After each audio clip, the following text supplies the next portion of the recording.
Hello and good morning, everybody. My name is Quincy Iheme. I work as a software engineer down at Comcast in Philadelphia, and I'd want to talk to you all about why in an engineering process, it's not about failing fast, but it's about learning faster. Now, the quote, "failure is not an option," is something that was attributed to the NASA flight director, Kranz, but he didn't actually say it.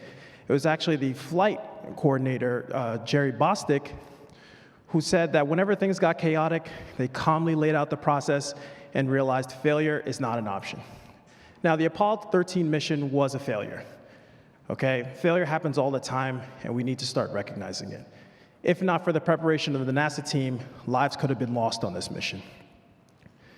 So in the book, Failure, Why Science is So Successful, the author Stuart Firestein talks about the fact that questions are more important than facts, facts and answers are temporary, and failure happens quite a lot. This book actually happens to be pretty good. So not all failure is created equal, okay? The idea of moving fast and breaking things may be great for engineers, but for your surgeon or massage therapist, that's not something you want to hear. Imagine an air traffic controller moving fast and breaking things.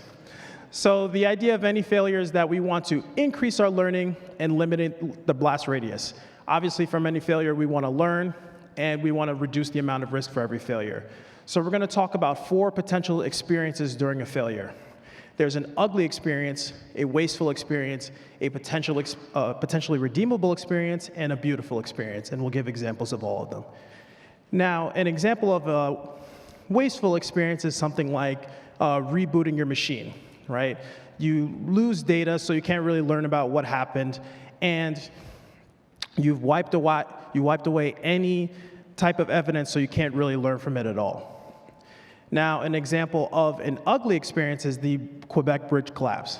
84 people died. That's a high blast radius. Okay, not good. And we didn't really learn much because the engineer ignored obvious warning signs like supports wearing out when they were building the bridge. Not a good time. Now, United Flight 173, the Miracle on the Hudson, was an example of a high blast radius. 10 people died, unfortunately. But a lot of learning because the captain, Sully Sullenberger, recounted previous experience that helped him land the plane safely.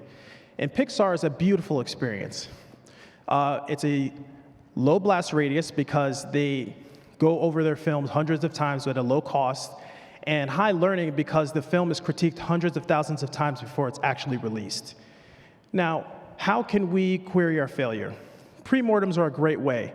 The idea of a premortem is that you're actually outlining all the possible failure scenarios before they actually happen to reduce the risk of something like that happening in production. In the book, Release It, Design and Deploy, Michael Nygaard talks about designing your systems for every single failure scenario in mind, so your systems are more resilient when they're deployed to production. And we also talk about the idea of failure weeks. Heather Hanbury, who was the headmistress of her school, introduced the idea of bringing in parents and role models to discuss their failures to the entire student body over a course of 1 week. And we can also talk about software black boxes. Now, the black box in a plane, the idea is that the black box survives so that you can learn what happened about the crash afterwards, right? We can do the same thing with our engineering. Failure is feedback from the system, okay? We need to stop treating failure as an end result. We need to treat it as part of the process. So use failure as just a means to get you to your ultimate goal.